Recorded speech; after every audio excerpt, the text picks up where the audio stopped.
Ekran Rehberi kanalına hoş geldiniz. Bugün sizi zamanda şöyle bir geriye, Yeşilçam'ın o sıcacık siyah beyaz günlerine 1965 yılına götürüyoruz. Çok da güzel bir yıla gidiyoruz. Kesinlikle. Gündemimizde de sadece güldürmekle kalmayıp aynı zamanda düşündüren fantastik bir komedi var. Pantolon Bankası. Ki başrollerde de kimler var? Türk sinemasının en nev-i şahsına münhasır karakterlerinden biri, efsanevi Sadri Alışık. Ve karşısında da gencecik, pırıl pırıl bir Ajda Pekkan. Aynen öyle. Konu o kadar basit ve bir o kadar da daha iyice ki aslında, ya bir gün cebinizden sonsuz para çıkmaya başlasa ne yapardınız? İşte bütün film bu sorunun peşinden gidiyor. Aynen öyle. Gelin bu keyifli filmin dünyasına birlikte girelim. Her şey Sadri Alışık'ın canlandırdığı Hüdaverdi karakteriyle başlıyor. Ama ne Hüdaverdi? Yakarışla dua ederken buluyoruz. O sahne karakterin tüm durumunu özetliyor aslında. Kesinlikle. Önce gözünü karartıp Allah'ım ne olurdu cebimde mosmor bir 1.000 liram olsa diye büyük oynuyor. Sonra kendi kendine ne yaptın Hüdaverdi abarttın der gibi hemen 500'e de fitim diye vites küçültüyor. En son pazarlığı ise 10 liraya kadar indiriyor. Tabii bugünden bakınca 10 lira komik gelebilir ama 1965 yılı için o parayla küçük bir servet sahibi olabilirdin yani. Tam o duanın yerden bir izmarit alıp yakacakken yoldan vız diye geçen bir araba üstünü başını çamur içinde bırakıyor. O da sinirle cebinden mendilini çıkarıp yüzünü temizlemek istiyor. Ve o da ne? Elinde bir 10 liralık banknot, karakterin o andaki şaşkınlığı Sadri Alışık'ın mimikleriyle o kadar güzel veriliyor ki. Parayla konuşmaya başlıyor resmen. Seni ben ne ara cebimde unuttum be evlat. İşte o an hayatının değişeceğinin ilk sinyali. Ama karakter o kadar alışmış ki fakirliğe, paranın değerini bile hemen kavrayamıyor. Doğru.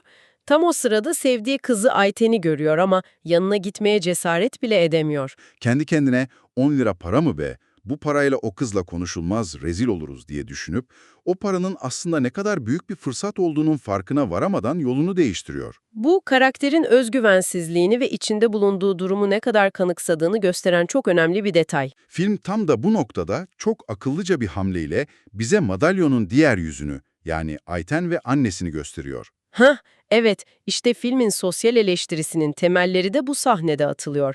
Ayten, Hüdaverdi'nin ne kadar iyi kalpli olduğundan bahsediyor. Annesi onu anında susturuyor ama. Annenin tavrı çok net. Kızını Hüdaverdi'ye kesinlikle layık görmüyor. Sebebi de kendisinin Bekçi Paşa Kılıçlı Hasan Bey'in torunu olması. Yani arada devasa bir statü ve sınıf farkı var. Anne, kızının kendi dengi, zengin biriyle evlenmesini istiyor. Aynen, klasik Yeşilçam'ın o fakir ama gururlu gençle zengin kız arasındaki aşk hikayelerinin temel çatışması hemen kuruluyor. Hüdaverdi ise bu dertlerden habersiz, evinde bulduğu 10 lirayla aldığı şarabın verdiği keyifle avazı çıktığı kadar şarkı söylüyor. Tabii bütün mahalle inliyor. Alt komşuları kapıya dayanıyor tabii. Yahu Hüdaverdi şurada 2-3 saat uyuyacağız bağırıp durma diye isyan ediyorlar. Ama tam giderlerken birinin gözü şarap şişesine takılıyor ve o klasik mahalle merakıyla soruyor. Bir dakika, sen bunu alacak parayı nereden buldun? O sorgulama anı çok komik. Akıllarına her şey geliyor. Şans oyunu mu oynadın yoksa banka mı soydun? Hüdaverdi'ye hepsine hiçbiri değil diyor ve komşularını bir şekilde başından savuyor. Ama asıl olay komşular gittikten sonra başlıyor. İşte o an. Hüdaverdi elini şöyle bir cebine atıyor, bir para daha çıkıyor, şaşırıyor. Bir daha atıyor, yine para. Eline her cebine attığında para çıkmaya devam ediyor ve bu mucizevi durumun şokuyla sızıp uyku yakalıyor. Uyandığında ise ilk başta her şeyin bir rüya olduğunu sanıyor. Tabii ama masanın üzerindeki para yığınını görünce gözleri fal taşı gibi açılıyor. Durum o kadar inanılmaz geliyor ki köpeği dönüp Yoksa biz bunları bir yerden çaldık da haberimiz mi yok diye soruyor. O çaresizlik ve şaşkınlık hali muazzam. paraların gerçek olup olmadığını anlamak için de en mantıklı şeyi yapıyor. Sokağa çıkıp harcamaya başlıyor. Alışveriş yapıyor ve bütün paraların geçerli olduğunu anlıyor.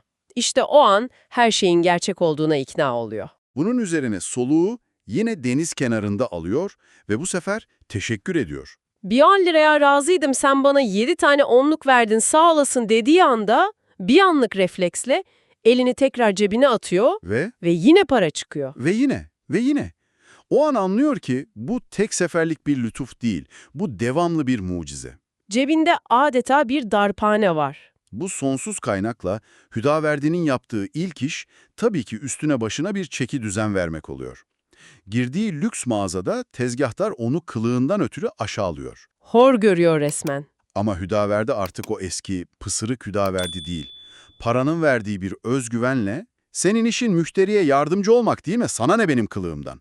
diye adamı bir güzel fırçalıyor. Bu sahne aslında filmin ana eleştirisini özetleyen anlardan biri. Hani Nasrettin Hoca'nın meşhur "Ye kürküm ye" fıkrası vardır ya. Aynen onun sinematik bir versiyonu gibi Hüdaverdi 280 liralık ceketin eksik kalan 60 lirasını cebinden, yani o meşhur pantolon bankasından çıkarıp verince Üstüne bir de 10 lira bahşiş bırakınca tezgahtarın ağzı bir karış açık kalıyor. az önce aşağıladığı adam bir anda beyefendi oluyor. Bu 1960'lar İstanbul'unda bile toplumun bir insanın özü yerine dış görünüşüne ne kadar kolay aldandığını gösteren harika bir eleştiri. Hızını alamayıp soluğu şehrin en şık restoranlarından birinde alıyor. Orada da aynı muamele. Garsonlar, "Beyefendi bu yedikleriniz çok para tutuyor ama" diyerek tatlı bile vermemeye kalkıyorlar. Ama Hüdaverdi'nin kendine güveni artık tavan yapmış durumda. "Bana bak garson, lokanta satılık mı? Patronuna bir sor gel hele" diye öyle bir caka satıyor ki herkes donup kalıyor. Sadece kendi hesabını değil, yan masadaki turistin hesabını da ödüyor. Garsonlara, kapıdaki görevliye bol bol bahşiş dağıtıp oradan krallar gibi ayrılıyor. Ve en güzeli ne biliyor musun? Bu para onu bencil birine dönüştürmüyor. Karakterin özünü kaybetmediğini görüyoruz. Kesinlikle. Mahalle kahvesine gidip o kendisiyle dalga geçen, onu hor gören bütün komşularını topluyor ve hepsini o lüks restoranta bir ziyafete götürüyor. Herkes gönlünce yiyip içiyor, eğleniyor. Gece sonunda hesap geliyor. 1180 lira. O dönem için astronomik bir rakam. Masada bir anlık bir sessizlik, bir gerilim oluyor tabii. Ama Hüdaverdi hiç istifini bozmuyor. Elini cebine atıyor, para çıkarıyor, bir daha atıyor, bir daha çıkarıyor. Ve hesabı en ufak bir sıkıntı yaşamadan ödüyor. Bu sahne, karakterin cömertliğini ve parayla kurduğu o yeni, sağlıklı ilişkiyi çok güzel özetliyor. Para onun için bir güç gösterisi değil, sevdiklerini mutlu etme aracı haline gelmiş. İşte bu cömertlik, karakterin dönüm noktası oluyor aslında. Sanırım o meşhur pantolon bankası fikri de tam bu noktada, arkadaşlarının gazıyla doğuyor. Madem cebinden sürekli para çıkıyor, neden kendi bankasını kurmasın ki? Ve o bankayı kurma fikri de ayrı bir komedi. Arkadaşları banka aç diyorlar ama ortada bir sorun var. Halkın bankaya yatıracak parası yok. Yani talep yok. Hüdaverdi ise çözümü buluyor. Arz açığını, yani parayı kendisi oluşturacak. Pantolonundan çıkardığı paraları halka kredi gibi dağıtacak. Teknik olarak bu gerçek bir kredi sistemi değil tabii. Çünkü paranın geri dönmesine gerek yok. Kaynak sonsuz. Sağ cebinden alıp sol cebine koymak gibi bir şey. Aynen öyle. Ama bu absürt fikir o kadar yaratıcı ki filmin komedi unsurunu zirveye taşıyor. Sisteme karşı bir başkaldırı gibi adeta. Ahanka'nın reklamı için İstanbul Radyosu'na gittikleri sahnede unutulmazdır. Hüdaverdi'nin mikrofon gibi o dönem için yüksek bir teknolojiyle imtihanı çok komik. Çalışan mikrofona inatla vurup ses testi yapmaya çalışıyor. Ama reklam sloganı bir harika, tam bir pazarlama dehası. Paranızı en çok nerede taşırsınız? Ceket demeyin, bozulurum. Bundan sonra pantolonunuzun ütüsünü bozmayın. Paranızı pantolon bankasına yatırın. Çok akılda kalıcı gerçekten. Karşılığında ev, daire, mutfak veriyoruz. Unutmayın, herkese bir ev bankası, pantolon bankası. Ancak tüm bu zenginliğe rağmen Ayten'i hala tam olarak etkileyemiyor. Çünkü aralarındaki maddi fark kapanmış olsa da annesinin gözünde kültürel fark hala devam ediyor. Bu da bizi Türk sinemasının en klasik temalarından birine getiriyor. Sevdiği kadın için kendini geliştiren, batılılaşan, kültürlenen erkek karakter. İşte bu noktada film, sinema tarihini bilen izleyicinin yüzünde kocaman bir tebessüm oluşturan bir şey yapıyor. Yeşilçam'ın bir başka efsanesi olan Kemal Sunallı Sosyete Şaban filmine çok net bir selam gönderiyor. aynen öyle. Orada Kemal Sunal Fransızca dersinde quatre, yani okunuşuyla katır kelimesine takılıp hocasına "sen bana katır mı demek istiyorsun" diye çıkışıyordu ya. Evet, birebir aynı sahne neredeyse.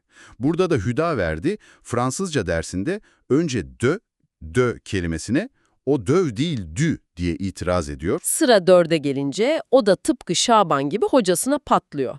Sen bana katır mı demek istiyorsun? Bu tür filmler arası göndermeler Yeşilçam'da çok yaygındı.